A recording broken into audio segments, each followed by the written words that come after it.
Programme ज्ञान जल लेकर प्रोफेसर अमजद नज़ीर नाज़क अपने यूट्यूब चैनल इंकशाफ पर आपके सामने मुखातब है। हम आज प्रोग्राम ज्ञान जल में रूद रे वाओ दाल के बारे में कुछ बात करेंगे। रूद फ़ारसी ज़बान का लफ्ज़ है जिसका मतलब है दरिया, नदी, नाला या बहता हुआ पानी का धारा।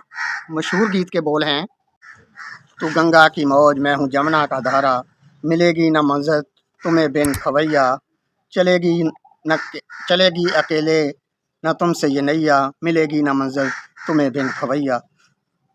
तू गंगा की मौज मैं हूँ जमुना का धारा, हो रहेगा मिले ये हमारा तुम्हारा। गंगा जमुना का संगम तो हो ही जाता है। ये है मकाम शहर आलाइबाद। शहर आलाइबाद हिंदुओं का इंतहाई मुक़द्दस मकाम, जहाँ दो दरिया गंगा और जमुना ही नहीं बल्कि सरस्वती भी आ मिलता है।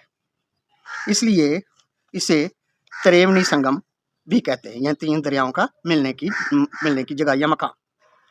इलाहाबाद का नाम प्रयागराज है। ये हिंदुस्तान की रियासत उत्तर प्रदेश में वाक़ है। सरस्वती दरिया के बारे में मशहूर है कि ये ज़ेरे ज़मीन खुफिया दरिया है या नदी है जो प्रयागराज के मकाम पर गंगा जमुना के मिलन की गवाह है। हिंदू इस संगम पर गुस्ल करते हैं, अपने पापों को धोते हैं। गंगा जमुनी तहजीब, मिली जुली तहजीब के लिए ये लफ्ज़ बोला जाता है। हिंदू मुस्लिम इत्तेहाद की तहजीब की तरफ इशारा करते हैं।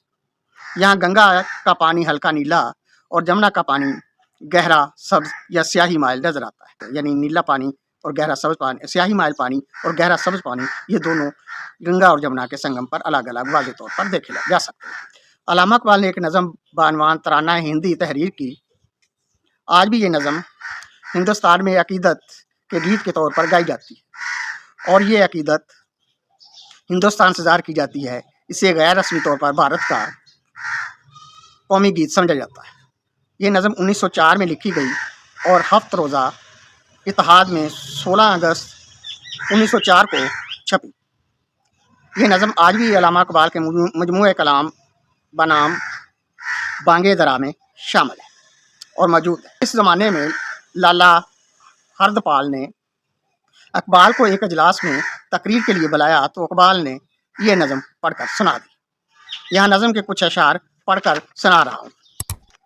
सारे जहाँ से अच्छा हिंदुस्तान हमारा, हम बुलबुलें हैं इसकी ये गुलिस्तान हमारा। गोदी में खेलती हैं इसके हज़ारों नदियाँ, गुलशन है जिनके दम से रश्के जिना हमारा। ए आबे रूदे गंगा वो दिन है याद तुझको, उतरा तेरे किनारे जब कारवां हमारा। मजहब नहीं सिखाता आपस में बैर रखना, मजहब नहीं सिखाता आपस में बैर रखना, हिंदी है हम वतन है सारा जहां हमारा। इस नज़म में भी रूदे गंगा का जिक्र है। इस नज़म में ना सिर्फ हिंदुस्तान बल्कि गंगा की ख़ास तौर पर सताइश की गई है। जिंदा रूद फ़ारसी का मरकब लफ्ज़ है जिसका मतलब है नदी या जिंदा मुसाफिर। अल्लामा इकबाल ने जावेद नामा में अपने लिए जिंदा रूद का लफ्ज़ इस्तेमाल किया है, यानी अपने आप को जिंदा दरिया या मुसाफिर का इस्तारा पेश किया है, क्योंकि इस नज़म में वो जिंदा होने के बावजूद आसमानी सफ़र करते हैं। इकबाल के बेटे डॉक्टर जावेद इकबाल ने अल्लामा इकबाल की मुस्तनद और मुफस्सल सवाह उमरी का नाम भी यही रखा है, यानी जिंदा रूद। इस सफ़र में इकबाल रूहे रवां के तरह जिंदा ही आसमानी सफ़र करते हैं, अपने सफ़री तजर्बे को बयान करते हैं। जिंदा रूद के नाम से इकबाल के हालात ज़िंदगी पर मुश्तमिल किताब एक दस्तावेज़ की हैसियत रखती है। इसका तर्जुमा फ़ारसी ज़बान में जावेदान इकबाल के नाम से शाया किया गया है, जबकि अरबी तर्जुमा अल खालिद से इनवान से किया गया है। तो ये हमने आज आपको जिंदा रूद के लफ्ज़ के बारे में आगाह किया। रूद का ही भी आपने सुना होगा।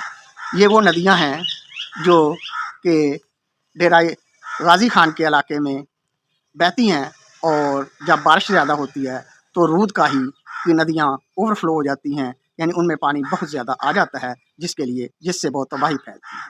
और यही नदियां जब उतर जाती हैं तो वहाँ किस्म किस्म की जड़ी बूटियाँ और घास उगाती है, जिससे वहाँ के चरवाहे अपनी बकरियाँ, भेड़ें और इस तरह के मवेशियों को चराते हैं और उनके लिए ये फ़ायदेमंद है। तो रूद का लफ्ज़ जो है ज़िंदगी के मानों में भी आ गया, और रूद जिंदा का मतलब जिंदा दरिया, और रूद का ही वो छोटी छोटी नदियाँ जो कि पानी के बहाव से बन जाती हैं اور رود کا ایک لفظ دریا کے لیے بھی ہوتی ہے، یا جیسے کہ علامہ اقبال نے اپنی غزل میں رود گنگا یعنی گنگا کے دریا کو مخاطب کیا ہے، اور رود زندہ مسافر کے طور پر یا روح رواں کے طور پر استعمال ہوا ہے۔ تو یہ تھی لفظ رود۔